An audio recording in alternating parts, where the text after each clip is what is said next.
Hey there everyone, Hitesh here, back again with another video, and this video requires a lot of post-production work. So as you can see, I'm on Windows and this is also getting recorded on camera and we need to just sync this up into post-production. Anyways, we'll do the work. Hey there everyone, welcome to the video, and in this video we are going to talk about the installation for the React Native. Not just installation, the basic setup of how you can get it up and running and start your very first Hello World app. Now, I do believe and I do understand a lot of feedback came to me via my Discord that, hey, we are on Windows. We really want to understand how the setup works for the Windows. And that's totally understandable. I understand that a lot of you are probably beginner, just getting started, or probably onto that beginner phase where you don't understand your operating system that well. And that could be the case of Windows as well. Nothing to be worried. There is no harm in it. I'll walk you through. In fact, I'll give you some briefings about how the Windows system works and how you can actually process for the further installation for the future as well. So don't you worry. We'll take care of everything up here. All right, so let's get started. So in the world of React Native, you need a couple of things to be set up. Now, when you install the thing, you assume that, hey, this will work, but this will work for you. You can find the application and can start those applications. But in case of Windows, this is not the case how Windows work. When you install anything on the Windows, it's a user-friendly first kind of approach where you can just see the application, search the application, and just start it. But there are many times when some other programs wants to call your other programs which you have installed. In that particular case, this is not a good idea of how the Windows is going to work. The way how Windows works is there is something known as path. In the Windows, there is some variables known as path and as well as environment variables. If these environment variables are properly set, then only this program will be programmatically able to find this program and can call it up. And some things are not properly installed or paths are not being set when you are installing some things. For example, sometimes the Java home path is not properly set. Sometimes the Android homes, Android platform tools, Android tools, emulators, these are not properly set up or installed. So you really need to check them up. So this is the theory behind it. Now let me walk you through that how this is going to work in your case. It's absolutely simple. You do not need to worry. So here I am on a Windows system. And I'll walk you through that how this actually works to get started with the React Native. In order to get started with React Native, you definitely need to have the installation of Node.js. Then you need to have installation of Java 11 SDK, JDK, not SDK, the JDK 11 of the Java, as well as Android Studio. Not just Android Studio, you also need to install Android SDK as well. I'll walk you through with that. So this is all what you need, and that's all. So let me go ahead and get started with first how you can actually grab all of them. So I'll be using the Edge as a browser so that we can get started. No, I don't want to restore anything. I'll just directly go ahead on to google.com. So there we go. We are on Google. And now let me just go ahead and try this out, that how we can actually find all these things. All right. So the first thing that you need is actually Node.js. So this is the one that we want. And feel free to go ahead and install any version of Node.js. Once you go ahead and install any version of it, I've already installed it. So you can simply go ahead and run the CMD or the command prompt. Just fire this up. In case you want to use git bash or something, that is also totally fine. So all you have to do is node-v to get the Node version. It also installs the npm, so we don't need that. Any version which is 18 or 20 or maybe later than this is absolutely fine. So in our case, it should be either 18.16 or should be later than this. Or in case you are going with the current version, it should be 20.3 or above this one. So this is the first requirement that we have gone through. Now, apart from this, then the next step is to install JDK. So all you have to go is Java 11, and I'll just search for download for Windows, and you'll see that there are a lot of versions available for it. So JDK versions and whatnot. So there are a lot of them being available for it. I actually went ahead and downloaded the OpenLogic one. So this is the one that I chose for. You can choose any version of it. Now, there are some precautions that you have to take while actually going ahead and doing this. So this is all you have to say. Simply go ahead and there are versions you can choose for Mac, Windows, Linux, wherever you like to choose. They can help you in that. Now, while installing this, what happened is there is a screenshot I would like to show you. So this is what happened while installing it. And I'll just zoom this. So the path for underset java_home was not available for me. So I just clicked on this small box and said, hey, just install it. And it did for me. Now, I actually was not pretty sure that it was doing it or not. So what I did is I'll just open this up and I'll go into C drive. I'll show you where actually it got installed. So here in my program files, if I go ahead and check out my program files, you'll see that there is an open logic folder. So this is the crucial point. A lot of people expect that directly into the program files, this Java will be installed. But since my Java was with the open logic, I simply have to go open logic.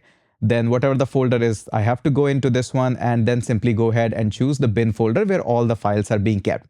Why I'm showing you this path? Because you have to search for the environment variable. So if you go ahead and click on environment, just search for it, click on edit environment variables, click on again environment variables. And then here inside this, you'll see this path here. Now this is the user variable for this one or the system variables. I usually go for the system variable, which is much better. But again, set it up for both. There is no harm in it. So I'll click on the edit one here. Now notice here, all the system variables are available here. And these are my Android variables. Actually, probably I think I installed it into the users variable. Again, since there is only one user for this one, that's why it doesn't really matter. So in this one, if I go ahead and look for it, probably it should be somewhere here. It should be Java Home. Oh, there we go. I missed it. It was openly installed it up here as Java Home. So Java Home, the same program was installed, C drive, program files, open logic, since I actually went with this one. Now, in case you are not able to find Java with this way, all you have to do is simply take this exact same path and make a new variable as Java_home. That is fine. But in case you are not able to find it, just copy this one from here. We can just simply go ahead and we don't even need to go this way. Just click on here and you'll be able to select all of this. Then go into environment variables, select your path and click on edit and just add a new entry here. That is all. That is all you have to do. And somehow the better approach is actually have a variable which is known as Java_home.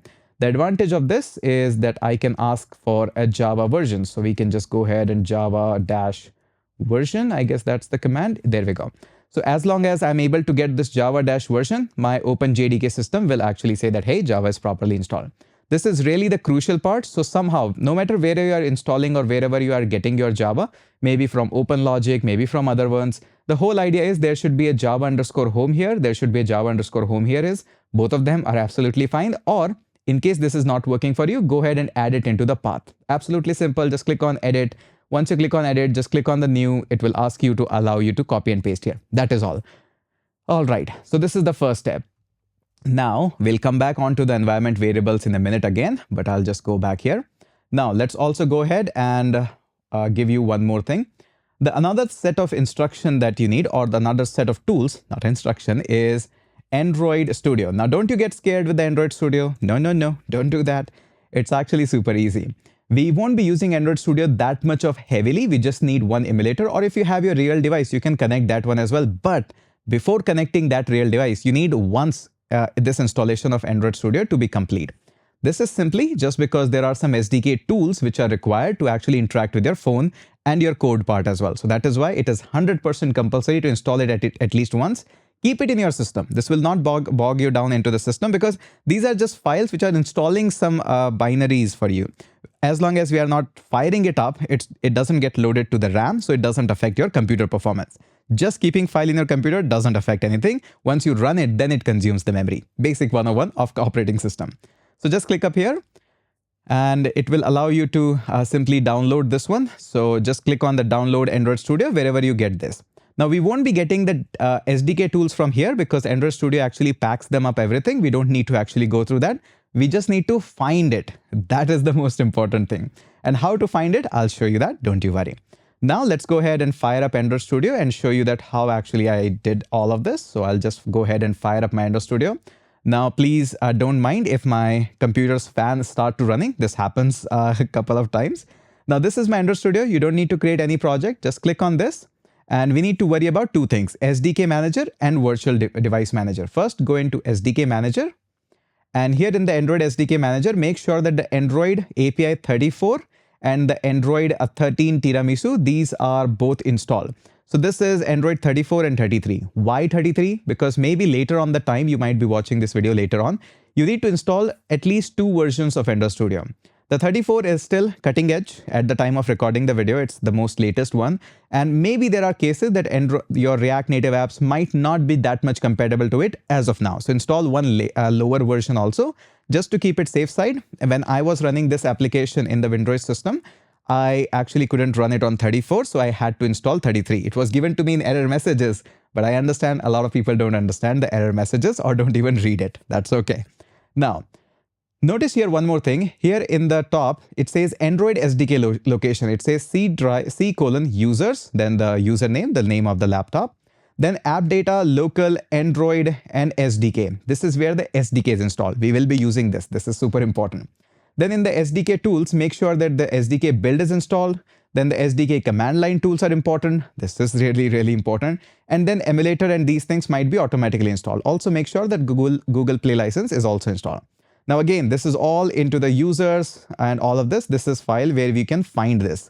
We need this location. This is super important location. Why? Because we need to set up some environment variable. When you will be setting React Native, there are some environment variables which are expected to be there, which doesn't get installed automatically. This is the most common bug. A lot of people actually face this. So let me show you how to actually find this. So we'll go into the C drive, and this is exactly the location where you might be finding this. So notice here it says C drive, then the users. Okay, I find the users. So I'll just go into the users, then the username, whatever the name of your laptop is. But you won't be finding any app data folder here. So where is the app data? Even the hidden folders are here. So the thing is, with the operating system Windows, it tries to hide a couple of directories from you. Even you cannot actually see them with the dot files being enabled. So what you have to do is simply go ahead and use the / Windows and use app data. And as soon as you just run the app data, you will be inside the folder. Then you can go into the local, and inside the local, you will find the Android. And all of your Android tools are actually available up here. Inside the SDK, we can see that we have build tools, we have platforms, platform tools, a lot of things. So how many variables you need to set out of them? And again, you can just click up here and copy all the location, just like I'll be doing just from here. So how many variables? Don't worry, I'll show you that as well. And you can take a screenshot as well once I'll show you.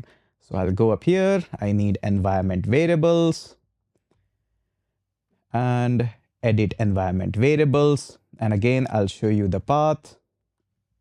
And I think this time I set it up for the system level. I'll show you both of them. Don't you worry.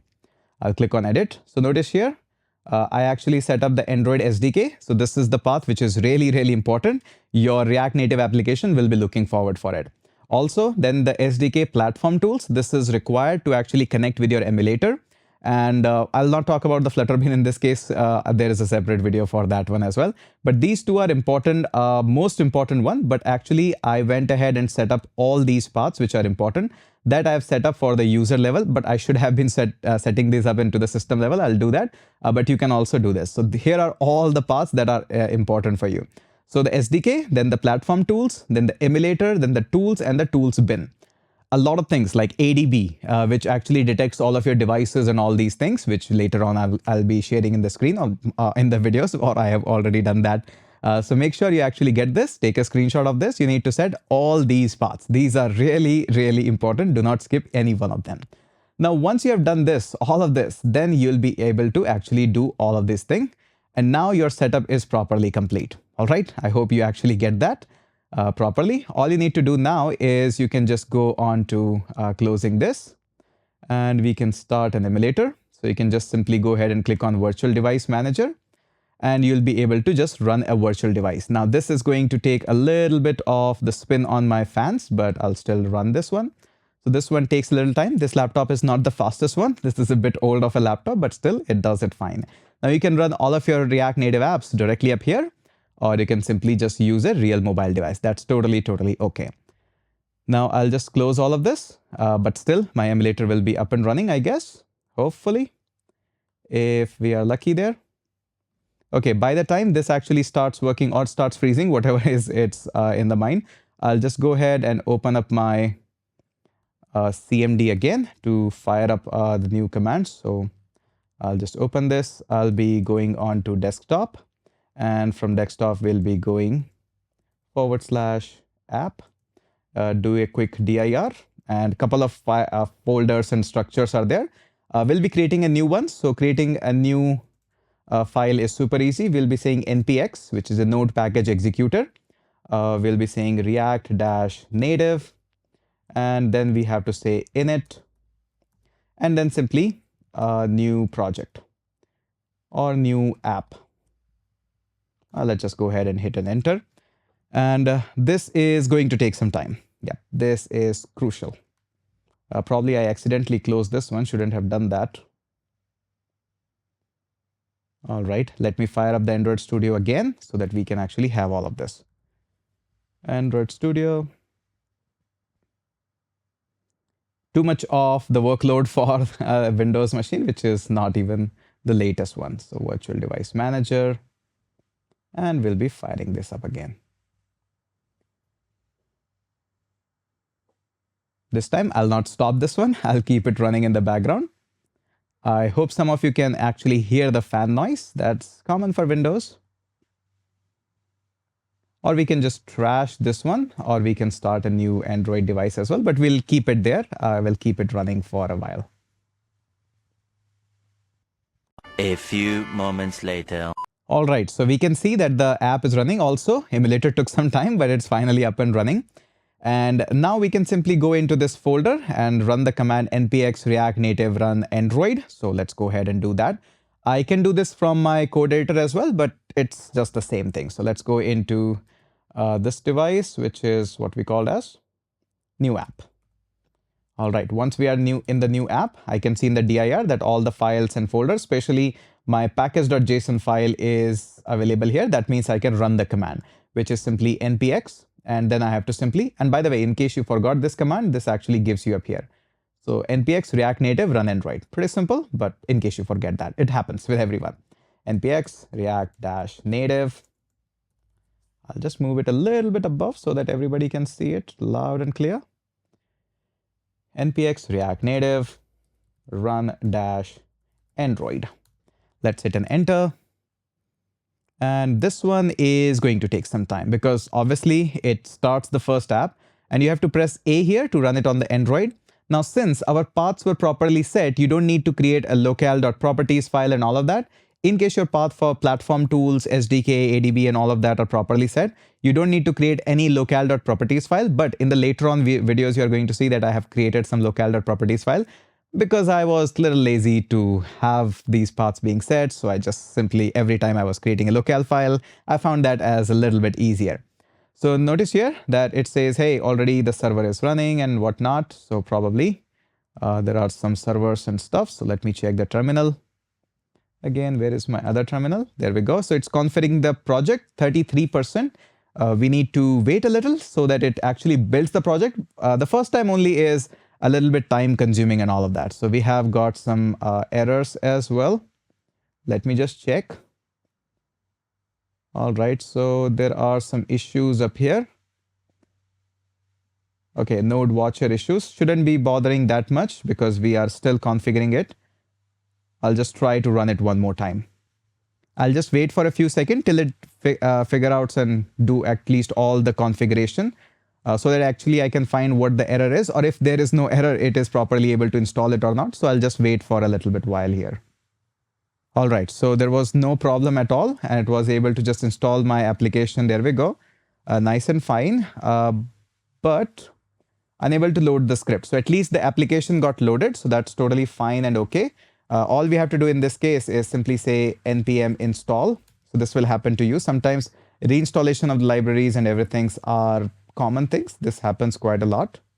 So I'll just say, hey, run this on the Android, or we'll open this up into our VS Code and try to see what is happening, how it is happening, and why it is giving us a hard time.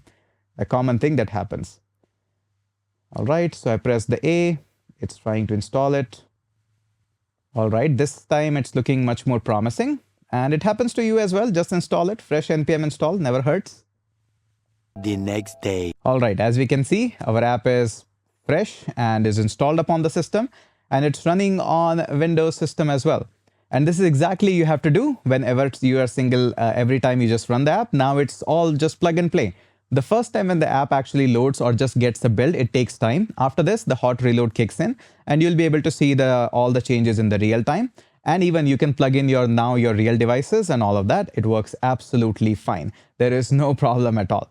Now, sometimes there are some licenses also that you have to accept and all of that. In case you find any such things, or maybe things are a little busy, just hit us on the Discord. There is a lot of community of mobile developers there. Just ask them and they would be super happy to help you to do all of this. So that's it. That is all for the Windows installation of React Native. I hope you were able to get some help out of this video. If yes, do hit the subscribe and do let me know.